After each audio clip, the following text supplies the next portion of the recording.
As Clark Kent gears up for what might be the biggest interview of his career, evil forces amass to try and destroy the life of Superman. What'll happen next? Well, let's hop into the pages of Action Comics issue number 1057 and find out what happens next together, shall we? Alrighty then, so Philip Kennedy Johnson actually does a truly excellent job easing us back into his ongoing Superman story here after it was kind of knocked off course by the events of Night Terrors. We get treated to a very sweet, very heartfelt little vignette wherein we see Superman eating lunch with a construction worker. This isn't just any construction worker, though. This guy's an ex-con who Superman actually put away, but he's managed to turn his life around, and it seems that Superman eats lunch with him regularly, so much to the point that this guy actually asks Supes for some fatherly advice. It seems that this guy's kid is stealing now, and he feels like a hypocrite, reprimanding him what with having gone to jail and everything. This guy wants the Man of Steel to intervene on his behalf, but Superman says that if anyone should be talking to his kid, it's him. After all, this guy's actually been to jail, seen the justice system. In more than just the abstract, surely it would mean the world getting to hear this from his dad. So yeah, big thumbs up for supportive bro Superman. I like it a lot. It's after that Superman gets called back to the Daily Planet by Lois. Apparently she's got big news. The planet has actually secured an interview with the leader of Blue Earth, that mysterious anti-alien hate group that's been making all sorts of trouble for the Warworld refugees. Admittedly, Lois and everyone else at the paper is a little conflicted. Doing this interview might inadvertently actually put more eyes on Blue Earth and their hateful anti-alien rhetoric. But at the same time, their leader is mysterious, and this could be a good opportunity to drag them kicking and screaming out in the light. After all, if they don't do it, surely Blue Earth will just sell their story to a rag like the Star that won't ask nearly as many hard-hitting questions. The big catch to all of this, too, is that the mysterious leader of Blue Earth will only do the interview if it's conducted by Clark Kent. Yes, whoever this leader is, they actually seem to really like Clark. When the Blue Earth entourage shows up, they try and throw their weight around right away by trying to get Jimmy kicked out of the room. Clark, of course, stands up for his best bud by basically saying, "No one puts my homie Jimmy in the corner." Clark and the rest are naturally super surprised when they end up coming face to face with Blue Earth's leader, who, as you'll remember from the end of the previous issue, was actually a young woman. Her name in this issue is actually revealed to be Norah Stone, and as she explains, she's actually part of a much bigger family of environmentalists, but she chose a different path for herself when it came to protecting the Earth. What follows is an absolute masterclass from Philip Kennedy Johnson in how to build tension in your comic book without anyone actually ever needing to throw a punch. You see, all throughout this interview, Superman being Superman, he can tell exactly when this lady is lying to him, but he can't actually reveal that lest give away that he's Superman. So he just has to kind of keep up with her and try and checkmark her rhetoric wherever she can. What's this lady's problem with aliens? Well, I'm sure you've heard something like it before. They're trying to replace us. They're dangerous. I'm defending my home and my people. Superman could kill us with his laser eyes at any minute if he wanted to, and he's also breeding with our women, probably. So, you know, all the classic shithead talking points. Clark, of course, keeps class and the high ground by only saying that he finds it very sad and distressing that someone so young can be filled with so much hate, and he hopes that her views continue to grow and evolve as she does. After all, immigrants and refugees are not your enemy, no matter where in the universe they're from, and after all, Clark speaks from experience. As Norah Stone walks off, though, she does end up making some cryptic, thinly veiled comments about maybe, just maybe, knowing Clark more than most people do. What could that possibly mean? Well, that's a little hard to parse right now, but as Clark leaves, he ends up getting jumped by Dorian, Norah's bodyguard. And just the fact that this guy can actually muscle Clark and that he thought to attack him at all proves that this dude isn't only not human, but that he already knows Clark is Superman. His eyes also glow green as if powered by kryptonite. And as the comic comes to a close, Dorian ends up sloughing off his skin and revealing another Superman underneath.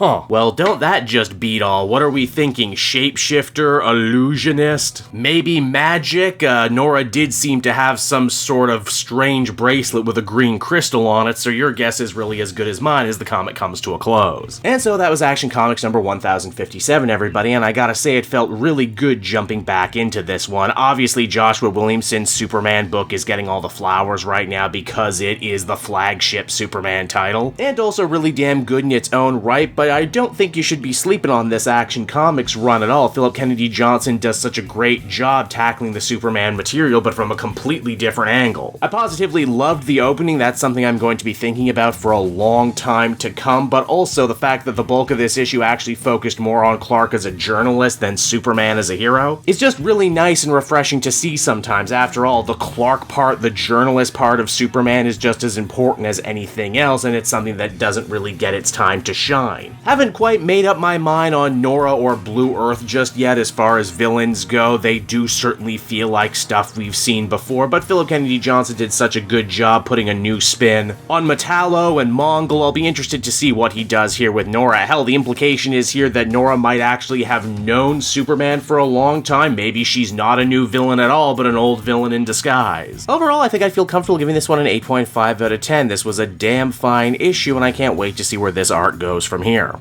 Hey there everyone, it's your old pal Cape Joel again, thanking you so much for watching to the end of the video. I hope you enjoyed it, and if you did, why not check out my Amazon link down in the description. Yes, that's right, the Cape Joel channel officially has its own Amazon storefront now. You can pick up a comic or anything else for that matter, and if you did, you'd really be helping me in the channel. So with that out of the way everyone, I will see you again next time. Bye-bye.